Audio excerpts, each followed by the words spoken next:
Hello and welcome back to the Across the Pod NFL podcast. We're doing another team season preview, and this time it's the Los Angeles Chargers. And with me, I've got a returning guest who came on for last year's Chargers season preview.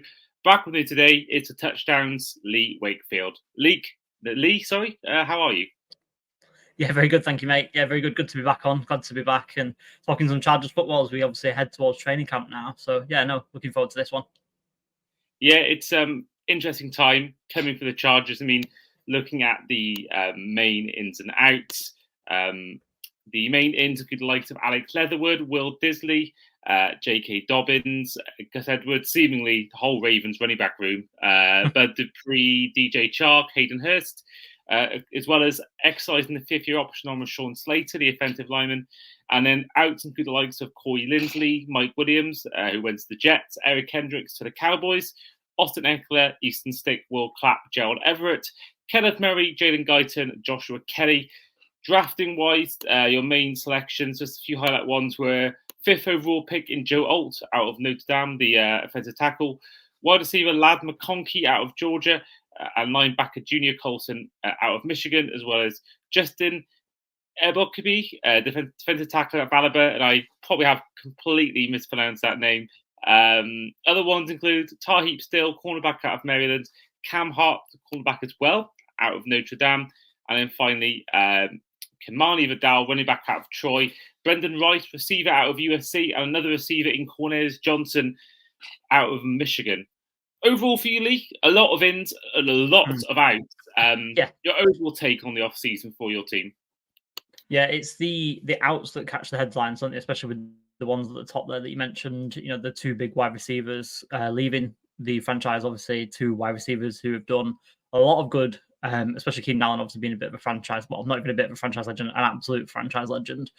You know, and it's the new era, isn't it? You know, there's a lot, like say, a lot of outs, a lot of experience. Corey Lindsey, again, another experienced head that's left the franchise, and you know, leaves a big hole not only on the field but off the field as well with a lot of these players as well. But you know, a lot of it's roster churn that you will get with a new regime coming in, as we've got obviously with Jim Harbaugh now as the head coach and his coaching staff coming in, new way of playing football as well. You know, completely different stylistically on both sides of the ball. So it's so like I say, it's the outs that catch the headlines. However, you know, there's a lot to be excited about the ins as well, because I feel like as well, not only new head coaching staff and coaching staff overall, but also new front office staff as well, which is obviously something new for many Chargers fans, especially in recent memory. You know, we've had Tom Telesco as our GM prior to this for 11 years, I think it was, before Joe Ortiz has come over from the Ravens. And it's, you know, it's new off-field philosophy as well, with a little bit of the Texans of last year, I think, of kind of, you know, getting a lot of free agents on short-term deals, see what sticks, see who performs, see who's playing for that, you know, next deal, see who can be a core player for the next, you know, 5-10 years if we find someone, or, you know, just be a player who can take us from one year to the next and take us through this kind of transition period, I guess. And like I say, be good for that different style of play on offense, especially because it's going to be, you know, a lot more run heavy than we've seen, which will, I think, be exciting for a few Chargers fans out there who have never seen a run game, because I feel like I'm one of those people, even though I've been watching this sport for a long time, and I feel like I've never seen a Chargers run game, with great respect to Austin Eckler, who obviously was a great pass catcher, but, you know, could have been a better running back between the tackles. But, you know, I think we'll see that this year, especially with, you know, like you say, the whole Ravens backfield coming over. So, yeah, no, I think, like I say, a lot of roster churn because of the new regime, but exciting times ahead. However, you know, we'll get into predictions, things like that later on down the line in this podcast, and you'll see where I kind of land with that one. Oh, yes, we will, and that's coming later on. But as well as you mentioned there, the offense, I mean, we mentioned a lot of outs there, and Austin Eckler was a great option for Justin Herbert, you know, in the sort of the ability to throw the ball to him. And then you look like Mike Williams is gone now as well. Really a lack of real receiving options. I mean, you've got Quentin Johnson, who, you know, had a difficult first year. And of course, one guy we forgot to mention was Keenan Allen, who's also left the team. He's gone to the Bears. So losing him, losing Mike Williams, losing a great receiving option back in Austin Eckler, it's leaving you with not a lot of options. Hayden Hurst, I mentioned before, he'll be a tight end. But Herbert, of course, has, you know, we'll go on to Harbaugh in a minute, finally a good head coach for him. But in terms of the options he's got, does that worry you at all? The fact that it's going to be a case where who the hell is he throwing to? Or do you think maybe there'll be a player that maybe comes out of nowhere, maybe like a Chase Claypool the first 6 weeks of the season for the Steelers or something like that? Do you think that maybe there'll be a kind of player that will come out of the ashes and maybe surprise everyone if you were to succeed? So it's, in terms of the pass catchers, it's certainly a work in progress. Let's say that, as I've kind of alluded to in my previous, answer, the whole roster is a work in progress. It's certainly a receiver room that lacks a clear cut number one, and as you've kind of mentioned yourself, there's no Antonio Gates type player in the tight end room either. So from a talent perspective, is it great? No, as you've kind of agree, I agree with that. But even and even the most positive of Chargers fans, I don't think anyone's going to be kind of screaming at their headphones or their laptop screen and saying, "I'm wrong in that." I think that's pretty obvious that this isn't an abundantly talented pass catching group. However, it could work in a couple of ways, as you've kind of alluded to yourself, in that it can be viewed in a couple of different ways as well, depending on how full your glass is. So you could say that, yeah, it's worrying there's no star wide receiver. The team has been used to having two, at least, really good wide receiver options in recent times with, as you mentioned, a great receiving back in Austin Eckler in recent years. Plus, you've got Greg Roman, who's used to being more of a limited passing game and kind of more focusing on the running game. And you've got this golden arm in Justin Herbert, who, as a quarterback, who I don't think he's dropped off. He's had a couple of injuries in the past couple of years, but I don't think he's dropped off from being an elite player. That's just my opinion. That, I think is being debated right now as kind of people want to fill up their content streams with QB talk. And with all that, with the running game being a kind of more focus, is that going to be another wasted year in Justin Herbert's career, which obviously, seems to be kind of par for the course with the Brandon Staley era passing by without any great success for him or the team. But on the other hand, you could say the room's young. They drafted 3 guys this spring in terms of wide receivers. They moved up to get Lad McConkey as well, which speaks to the confidence they might have in him. And Quentin Johnson was their first round pick last year, who was brought in, whether that's going to play out or not. The first season wasn't great, to replace one of or both of Mike Williams and Keenan Allen. Whether he'll end up doing that, who knows at this stage. But, so it's really primed and ready for a guy like a few of the players that we mentioned, or Josh Palmer, who's been there for a few years, to make a name for themselves, as you kind of said. And they don't have to play second fiddle to Keenan Allen, Mike Williams, or compete for targets with Austin Eckler either. So it really is set up. In my view, it's more the latter. It's more similar to kind of the situation that Green Bay found themselves in post Devontae Adams, I would say, with likes of Jaden Reed, Christian Watson, Romeo Doubs, and Dontavian Wicks as this kind of like young group all finding their way. And you kind of seen that with Green Bay now, like a hierarchy kind of establish itself. And obviously all Chargers fans and the Chargers coaching staff especially will be hoping that with Justin Herbert here, hopefully healthy for the whole year, can be the tide that raises all boats. So, and especially with the offensive line being made a strength, which is what Harbaugh's talked about, in the early days of his reign, about making that a weapon, offensive weapon, this group. So either way, I think it's valid to view this in. It's July, football hasn't been thrown in anger. We'll see how it plays out in the autumn. But I think context is important. That context is expectations. I don't have huge expectations for this season. We'll come on to that one again when we come on to the predictions. I'm not expecting a whole host of wins. I'm not expecting to be a playoff team by any stretch of the imagination. I'm looking forward to seeing which young players come to the fore and could be those core players, as I mentioned earlier. And that's what we'll be looking at. We were looking at for those wide receivers to come to the fore and make the name for themselves and become that wide receiver one. Or, we'll be looking at the draft next year and hopefully taking a wide receiver in the first round to kind of give Justin Herbert someone to throw to. So I'm not worried because of the expectations that I've got, but I can see why some people might be who want to win every single game of football that they want to play without that kind of context there. Maybe a little bit like the film Replacements, where not every player, but there's a lot of players that would normally would be probably not looked at by many teams, and they've been given a chance through a lack of real through all the departures you've had in recent times. I think you're right. I think particularly Josh Palmer is the one. I think right now he's on ESPN slated to be the number one wide receiver on the depth chart for you guys. I think it gives Quentin Johnson a chance to reset as well.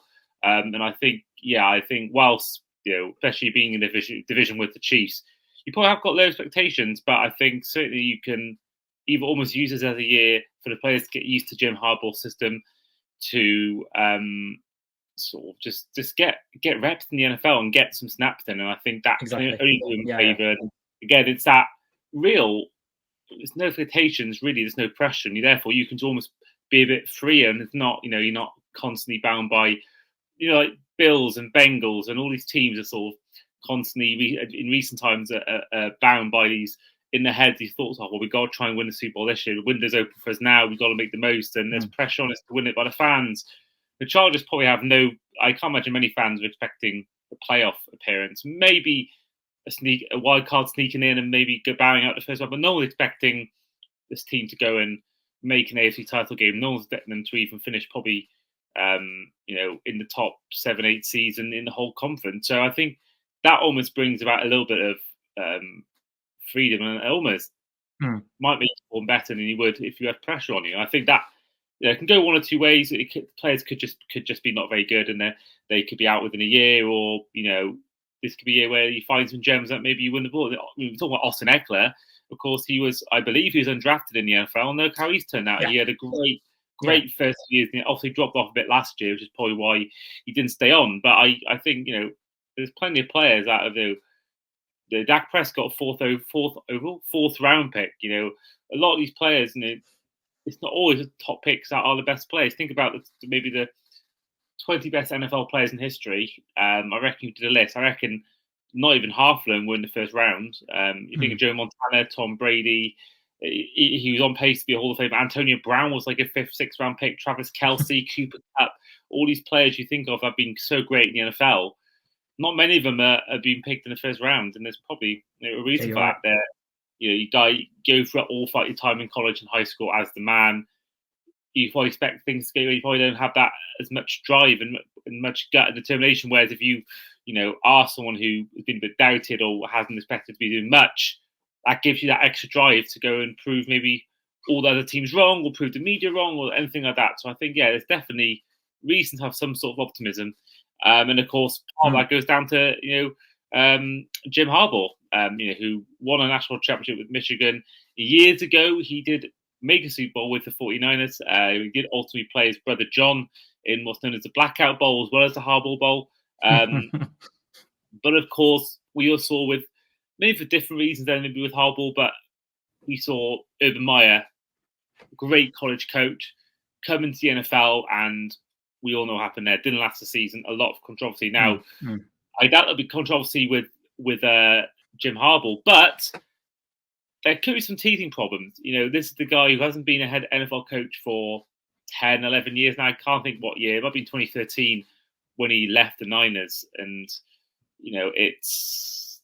it's not an easy thing to transition. It's a whole different ballgame in a way, going from college to NFL. So, as well as the fact of what you just mentioned to Sen about the lack of options and young players getting opportunities, do you expect there to be a bit of teething problems with the coaching by Jim Harbaugh and maybe his first season back in the NFL as a head coach? Or do you think maybe he'll just come back to where he was 10 years ago and it's no problem at all? One thing I will say, I'll start off by saying, I, for one, am really, really excited for the Jim Harbaugh era. The guy, he's a winner. He knows how to win football games. I feel like he's been successful everywhere he's been to some degree. Obviously, the league changed over years, as you've kind of alluded to, on both sides of the ball. And I guess with the new kickoff rules, it's changed in all 3 phases since he was last in the NFL, which, like you say, is over a decade ago. So, but no matter what, I feel like the fundamentals of football kind of remain the same. It's about in the trenches. It's still a physical game. It's still about being able to run the ball in January. And I say that not suggesting that the Chargers will be playing football beyond week 18, and it's also about playing sound defense as well. So Jim might have been away from the NFL for a long time, like we say, but it's about being able to motivate your players, generate buy-in, bring people together. And, if we look at a recent example of someone who's been able to do this really, really successfully in Dan Campbell with the Lions, it's about the same sorts of things, doing football's basics right. It's changing the culture of the franchise and surrounding himself with great coaches and front office staff. That's what the Lions have done. That's what Dan Campbell's done. And I think Jim will work in the same collaborative manner and get everyone pulling in the same direction. So will there be teething problems? Maybe.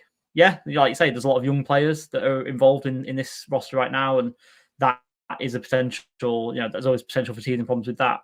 Whether that's down to Harbaugh or not, I'm not sure. Everyone's still learning from each other. The roster in transition, as we said, and it's year one of a rebuild. As much as we've got the quarterback, it's a rebuild. It's almost complete rebuild. So that is always going to be tough sledding as well. But what I'll say is a couple of things. Firstly, Jim has surrounded himself with a really, really large staff. There's a lot of members of staff on this Chargers coaching staff. It's much larger than the Brand Staley era, for example. And as much as there are some old favourites like Greg Roman, who he was with in San Francisco, who went to that Super Bowl that you mentioned, he's always had coaches that have been on the cutting edge as well. And such as, Jesse Minter, the defensive coordinator who's come with him from Michigan, who took over from now Seattle head coach Mike Macdonald, who was at Michigan, who's defensive coordinator under Harbaugh before Jesse Minter was a couple of years ago, before he went to Baltimore. And I don't need to remind everyone who's listening that Macdonald had the best defense in the NFL last year in Baltimore, and Jesse Minter will be running a pretty similar scheme. So as much as he's seen as this old school guy, he always seems to surround himself with the right people, which I think is a real big skill of his. And secondly, this is definitely something that can be leveled at the previous Chargers teams over the past few years, is they didn't play hard, and I expect the Chargers to play really hard. Jim will demand that, I feel. And whilst the talent level might not be, well, it'll almost certainly be lower, roster-wide, will there be as many tackling errors, missed tackles, mental mistakes, and just general lack of toughness that we saw in the Staley era? I think that's an absolutely not. So that in itself will kind of make up for some of the talent deficiencies, whether, like I say, whether there'll still be some teething problems with those things because of young players, maybe. But I think Jim will slip back into the NFL kind of seamlessly, to be honest with you. I think it'll more come with the playing side of things that will be the ones that have the teething problems because it's such a young squad. Yeah, definitely. No, even if you had a 3-14 season or 4-12, 4-13, then I don't expect him to be on any sort of hot seat. With maybe other situations, look at Steve Wilkes at the Cardinals. I think then you could look at it and there'll be a lot more. But I don't expect them at all, unless there's some like some unrest behind the scenes or something's gone wrong. Then maybe then. But I don't see any way. I think Harbaugh's almost got a bit of a free pass, I think, in his first year, because firstly, you already know what he can do in the NFL. He's proved it already in the NFL that he can do this and do that. And I'm sure the front office and owners are already aware that there's a lot of outgoings and it's not going to be easy first year. But I think they're looking at probably the next 4 or 5 years and maybe the progression each year. Then, and you mentioned Dan Campbell, of course. Who did he draft in the first round? In his first draft as Lions head coach, Penei Sewell. And people were saying they could have gone for a wide receiver. I believe it was I think also Jamar Chase and Jalen Waddle. So I think, and look what's happened to them since. They're run heavy. They're a great offensive line. That's gone down to getting the best guy available, which was at the time Joe Alt, who is one of the best talents we've seen in years coming out of college. Quickly touch on defense before we go on to your predictions. I'm looking at the names. I mean, there's not much names there. That's screamed to me. You've got 2 aging greats in Mack and Bosa.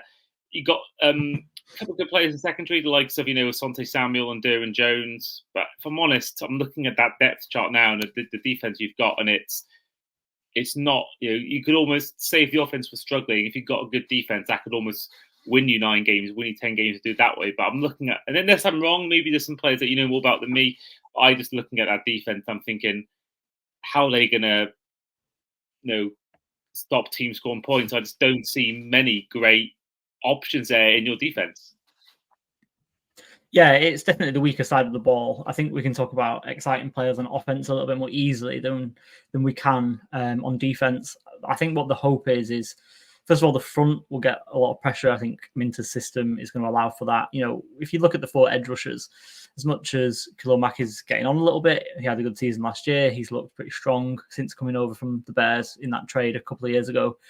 Joey Bosa says that he's as healthy as he's ever been. I think patience is wearing quite thin with Joey Bosa's injury history in terms of the Chargers fans. If he gets injured again, I think it'll be cutting ties. But he's took a pay cut to be back and come back when he didn't have to. So kind of win some brownie points with the fan base, I guess, in that score. And then you've got Tuli Tuipulotu, who will be the first backup to those 2 starters and will kick inside on some long and late downs, some obvious passing situations. And he was a beast last year. He was really, really good. Looks like a great pick in the second round of the year before last draft. And, we brought in Bud Dupree as well, who's bounced around the league a little bit, but he's still a really good pass rusher. So that core 4 of the pass rush could be quite surprising for a lot of people, could be quite frisky. And if you get some pressure up front, it kind of takes the pressure off those at the back end of the defense, which is looking pretty thin, let's be honest. The safety rotation, aside from Derwin James, although Gilman is looking pretty thin. And cornerbacks is extremely young, really, really young group. But again, it's a little bit like the wide receivers. You want to kind of hope that someone emerges from that. Or there's a mid-season signing. Stephon Gilmore over the past couple of days has been talking about there aren't 64 better cornerbacks in the NFL. So maybe he could play in powder blue next season. Who knows? But I don't know if they want to kind of just let the young guys play, as we kind of talked about earlier. It's going to be difficult, but hopefully, again, going back to what I said a moment ago, Greg Roman is here. Hopefully, we're going to be running the ball a lot better, maybe taking control of the clock, and the offense will be on the field a lot more than the defense. So that could help things, because we saw it in some classic Chargers games over the past few years that we just couldn't run the ball, and the defense was on the field far too much, or at the end of the game and things like that. So hopefully, with the ability to run the ball, which will hopefully come almost immediately with Greg Roman, because he's so renowned at being able to install a great run game straight away, and the mentality that Jim Harbaugh and his coaching staff will instill. Hopefully that run game will take some pressure off. But no, you're right. The talent level on defense is not great, and it's definitely something that will need to be filled out over the next few years. But hopefully the front, and Junior Colson is definitely someone that should be shouted out as well, because obviously he's now teaching the veteran players the defense, because he's just come from Michigan with Jesse Minter, and should be a great pick in the middle of the defense, and someone that can accelerate that process of learning for everyone around him. So before we do your predictions, final question to you. Who is the most likely Charger to win MVP in 2024? I mean, it's a boring answer, just Justin Herbert. Yeah, if the Chargers kind of have like a Texans-style season where they make the playoffs and potentially win a playoff game, just like the Texans did in year one of D'Amico Ryans last year with CJ Stroud. Who knows? That could really be a storyline, especially with Jim coming back as coach. That would definitely be the one. But yeah, aside from that, you look at the big players. How defensive players don't really win the MVP, do they? So it's tough, and offensive linemen get no love. So yeah, I guess the only option really is Justin Herbert, and that would take a lot, I think. No, we've done it. It's our 5th episode so far, maybe our 4th, and each time it's been some obvious answer, but that is the most clearest one of all, especially with how quarterbacks seem to always win the award. So heading on to our final segment, which is going to be our win-loss tie section. So if those aren't familiar, each guest predicts their record of their team by going through each game and answering with a win-loss tie answer. Now, you came on, of course, last year, and the Chargers did go 5-12 in 2023. Can you guess what your prediction was for the record this time last year? I think I remember it being either 10-7 or 11-6. I was pretty optimistic going into last season. Yeah, 11-6, which was obviously so far the biggest margin of difference between prediction and reality. Yeah, I can believe it. Yeah, I think it's about a 6-win differential there in probably a negative way. So hopefully you'll hope better this year. And you hope for better in week 1 as you go to a home game against the Raiders.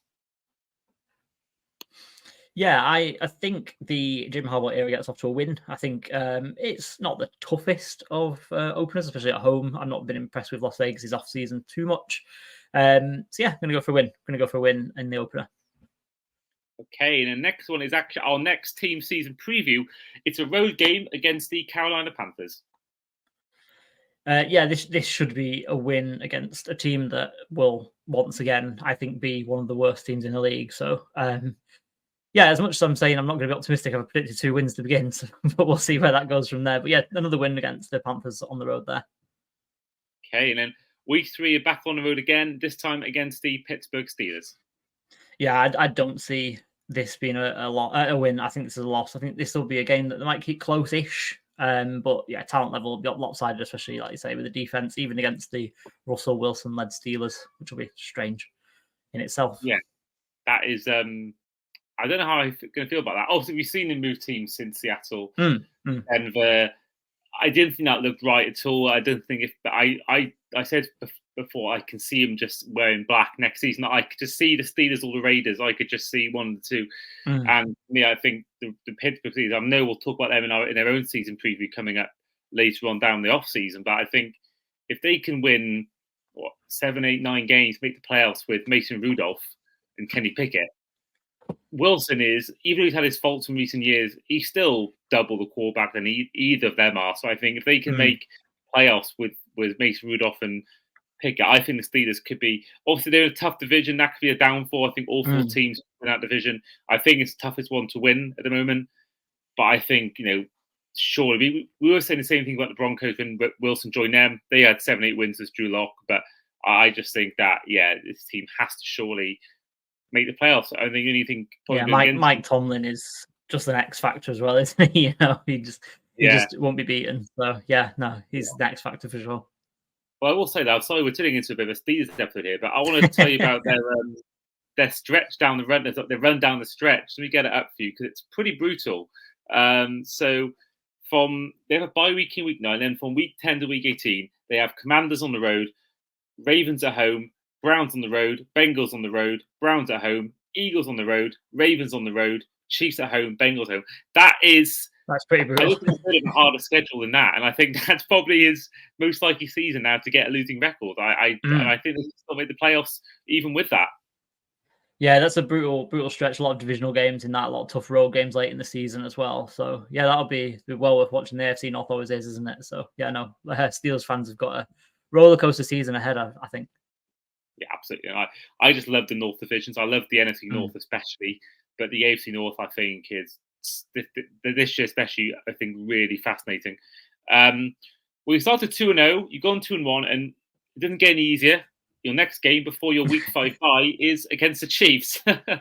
Yeah. As much as we usually play the Chiefs pretty hard historically, but I don't see the Chargers having the talent level to hang with the defending champs for another year at least.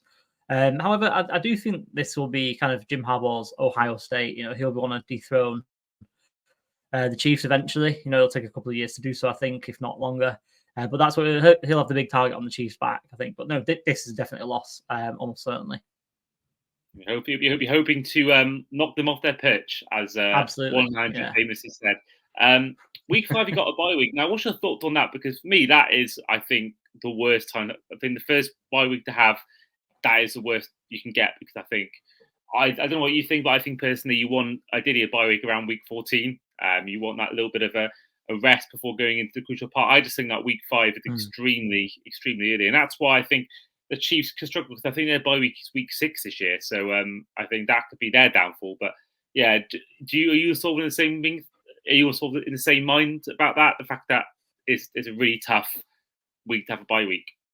Yeah, it is. It's too early, isn't it? Because usually you're hoping your bye week can be something that you can use as a big rest to get some injured players back. Hopefully there's no major injuries before week 3. That can obviously happen though. But yeah, it just feels a little bit too early. Players probably want to get into their stride, play a few more games, and then have a mid-season onwards break. Like you say, week 14 to be perfect, just as you kind of body's aching and wanting to kind of click into almost playoff football mode.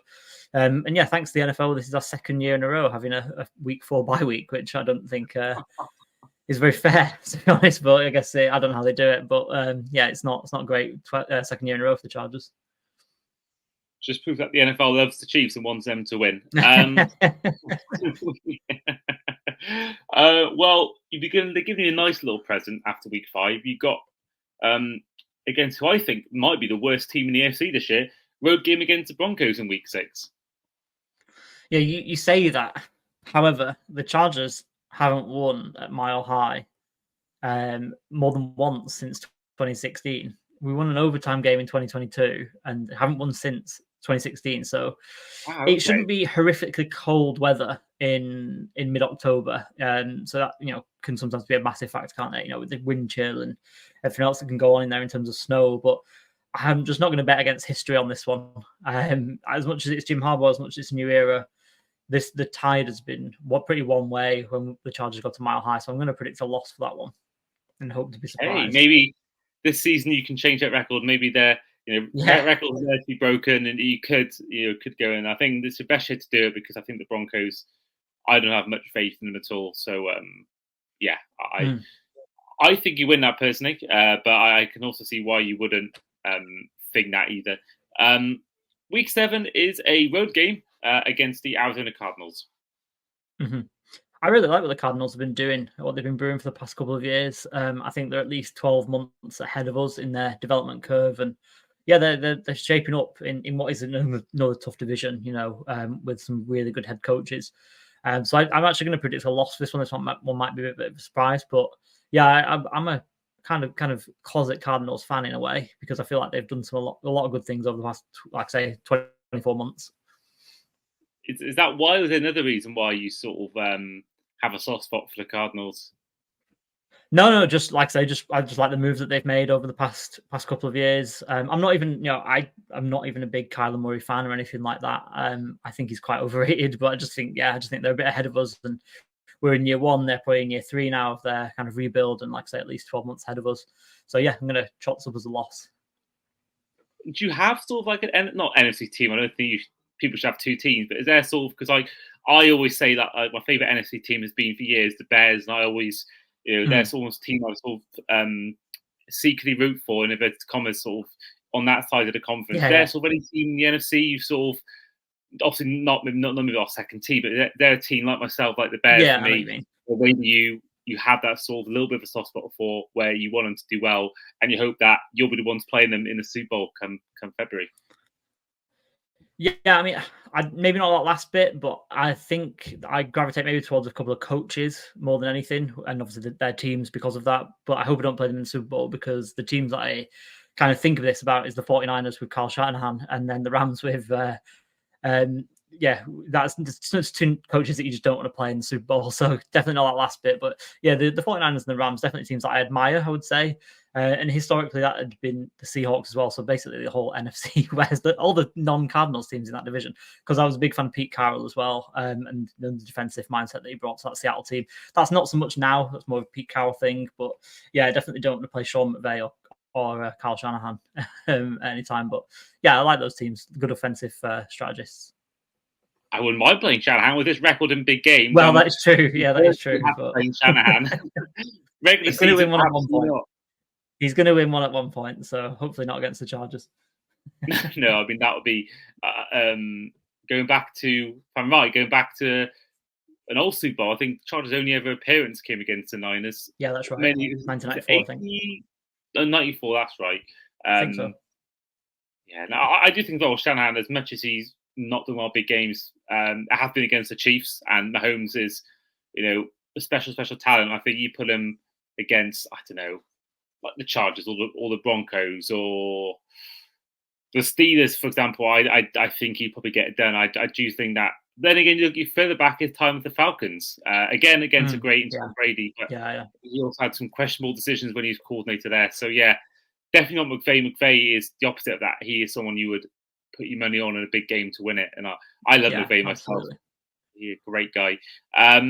Week 8, you're back at home for your first time since week 4 against the Saints. Yeah, I think this will snap a 4-game losing streak. I think the Saints are just such a weird team, aren't they? And I feel like the Chargers crowd will like to get after Derek Carr again, as will the defense. We always obviously love doing that when he was a Raiders quarterback, and obviously get to play him again for the Saints here. So yeah, I'm going to say a win for this one. Yeah. Okay, and then week 9 is a road game against the Cleveland Browns. Yeah, I see the defense of the Browns making life quite difficult for the Chargers in this one. I think this will be a good yardstick, though. You mentioned obviously Rashawn Slater and obviously Joel earlier on as well. I think this will be a good yardstick mid-season. Kind of see how that tackle duo is developing a few weeks in. So that'll be one thing. But yeah, going to give the Browns this one. Okay, week 10, we're at home to the Tennessee Titans. Yeah, I think this is a win. I think this is the sort of team, again, in transition, just like the Chargers are.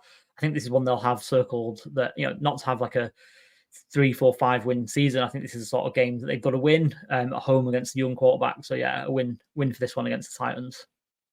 And week 11, you're on to Cincinnati as you take on the Bengals at home. This offense is just going to be too strong for the Chargers. I think we talked about the defense not being the strongest part of the ball or side of the ball for the Chargers, and I just think this Bengals defense, all healthy, which obviously you can't predict at this stage of the season, but yeah, all healthy, it's just going to be too strong. I think it's going to be a bit of a shootout, but one that the Chargers ultimately lose, I'd say. Okay, the next one is probably the most earmarked game going into the season. The Harbaugh Bowl returns. This is a primetime game as well in Week 12 at home to the Ravens. November 26th, 2024. For us, the early hours in the morning at 1:15 a.m., which would be, I'm assuming that means Sunday Night Football or Monday Night Football or Thursday Night Football. Yeah, how are you feeling about that one? Yeah, I think John takes the latest installment of the Harbaugh Bowl. I think this is a very difficult game against a conference heavyweight. I'm sure Jim will be right up for this. There'll be a lot of eyeballs on this, on all around the world, both sides of the Atlantic for sure. But the talent difference will just be too big in this one. Yeah, that's totally fair. I mean, number one seed in the AFC for a reason last year. It is Monday Night Football. Absolutely, I just checked now. Yeah. It is Monday Night Football. So that'll be, the last game of the game week. And that should be what a way to finish. Week 13, you mentioned Kyle Shanahan before and the Falcons. You travel to Atlanta to take on them. Yeah, I think the Falcons are a really interesting team. I think now that they've got Kirk Cousins, they've now entered win now mode, and going into December they'll be pushing hard for the division, I'm sure. And I think they'll get the win in this one to kind of keep the foot on the gas in that division, which will be tight as always, I think. But I think again, just a team that are in a completely different mindset to the Chargers. We're in rebuild there and win now, and I think they'll get it because they're a frisky team, I think, coming into this season. Well, you're on a 3-game losing streak. It doesn't get any easier as you next travel to Arrowhead to take on the Chiefs. Yeah, lovely. I'm sure that'll be great coming off 3 losses. This does turn out to be the case. But just copy and paste from what I said above, another loss to the Chiefs. And as disheartening it is to kind of just write it off straight away, they're in a different league to us at the moment. So, another loss, unfortunately. Well, now you've got your final 2 home games of the season back to back. First of all, against the Buccaneers and then against the Broncos. Yeah, I think the Bucs, I think that'll be a W. I think obviously the Bucs are going to have to travel a long way. I think it's another one that they could circle. I think the Bucs could regress a little bit after maybe overachieving a little bit. I think, again, getting used to the methods of Harbaugh could be kind of clicking into gear right now. And, as much as this could go either way, absolutely. I think that after a few losses as well, that could be some harsh lessons too. And Jim could be firing people right up for this. So I think that this will be a win. I think this could be also a little bit of a late surge that might happen, which we'll come on to in a moment when we go through the other predictions. But I'm going to say this is a win. And then you take on the Broncos in week 16 at home. Mm-hmm. Yeah, I'm going to say another win. Again, I think they're going to get on the spin. Peyton versus Harbaugh again will be box office for the second time of the season. I think they'll not want to kind of suffer 2 losses against either the Broncos or the Raiders, especially. So they won't want to be kind of doubled by the Broncos with whitewash. So I think they'll get the win at home late in the season. And then week 17, your penultimate game, you're going to Foxborough to take on the Patriots. Yeah, this again, I think this is a little bit like the Bucs game. It's a little bit of a coin flip. Obviously, kind of the opposite. The Chargers are obviously going to have to travel a long way for this one, and they travel a long, long way throughout the whole season. So the air miles could be racking up in this one. It's not Bill Belichick's home anymore, but it is going to be a tough game, especially deep into December. So I'm going to say this is a loss, just to kind of knock the momentum that we're kind of building up a little bit after those 2 wins that I've just given us. But I think, again, this is going to be close. It's going to be a coin toss, but I'm going to say a loss for this one.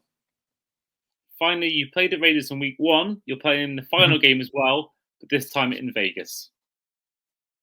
Yeah, I think, again, just kind of going back to the momentum that I was talking, as much as it was a loss last week against the Patriots, I'm going to say they finish off the season with a win. I think, 3 out of 4 will kind of give us some good momentum going into the 2025 season. I'm not too fearful of the Gardner Minshew, Aidan McConnell-led Raiders, who at this point I feel would have long traded Devontae Adams, and they'll be in a bit of a slump. I think a little bit like your Broncos prediction. I feel like the Raiders could be pretty poor, especially tailing off at the end of the season as things start to fall apart. So I'm going to say a win in Vegas to end the season, and rack up a 7-9, quite respectable record overall. 7-10, with, like I say, 3 wins out of 4. 7-10, sorry, of course. Sorry, I'm still not in the right maths. I'm trying to get used to. I got so used for so many years watching it with 16-game seasons. It's still my maths is just because obviously it was even numbers for 6-10 or 12-4. It's just thrown me off still to this day. Yeah, absolutely. Yeah. You mentioned the Raiders. Then, of course, if you haven't listened to it yet, the last episode saw me talk to Jeff Reinbold about the Raiders' upcoming season. So if you haven't yet checked out and you are a Raiders fan, or even just a general NFL fan, you can come back to that one and listen to that as well. But yeah, 7-10 record. You think, especially in that conference, there's no way you make the playoffs. But yeah, as you said before, 3 out of the last 4 games a win. I remember I think we won 5 of the last 9 games in 2019. And next year we came within an inch of making the playoffs. So I think, it gives you that confidence. I think, you can look on the one hand, if you lose 5 of the last 6 games and you go into the playoffs, it can obviously mostly end up quite badly for you. And I think even just going to the next season. But I think you're right. If you go into that final 3 or 4 games, you've won 2/3 of those games. I think that even though you've got a long time to wait before you play again, I think ultimately, it's something that you can build on, and that'll give you that confidence, that almost that swagger the whole off season, knowing that you can play against the big boys. It's a foundational piece, isn't it? Yeah, exactly. And it's almost like exactly what you're saying. Start the episode. It's all about the young players getting the reps in, getting used to the Harbaugh system, because it's not like NFL coaching it's not something you can just pick up. Players have done it now and again, picked up a playbook and done it the next day. But for most players, you need time to learn the playbook.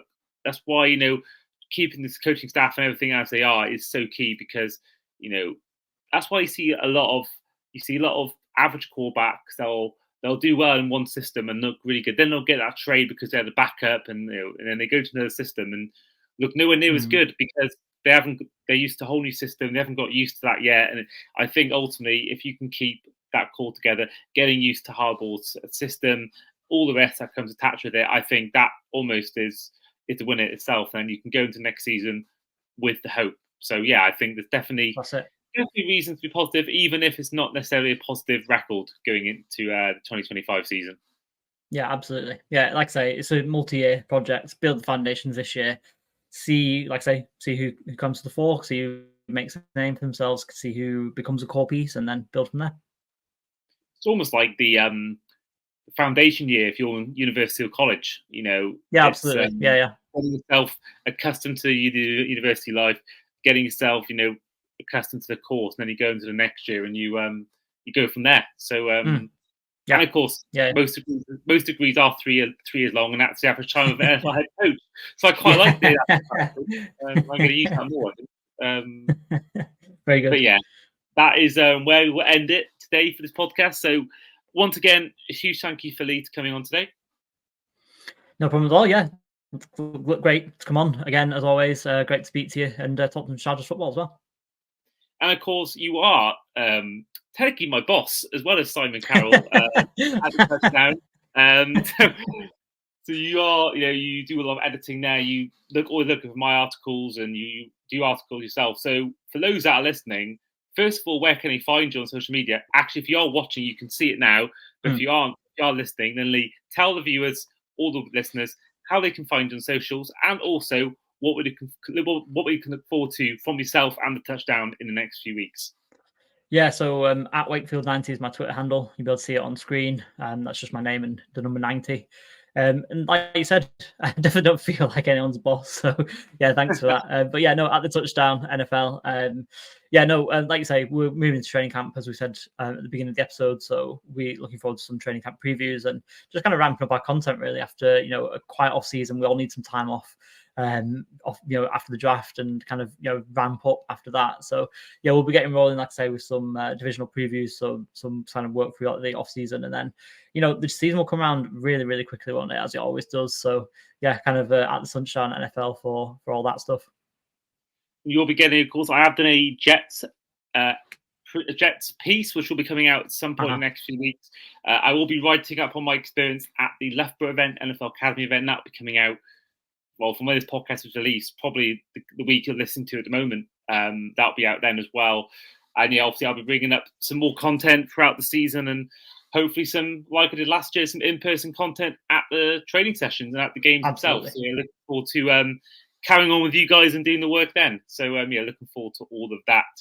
So yeah, this has been the Across the Pod NFL podcast, our Los Angeles Chargers season preview. I have been, as ever, your host, Andy, alongside Lee Wakefield, and we'll see you guys for our next episode, which will be the Carolina Panthers. See you then.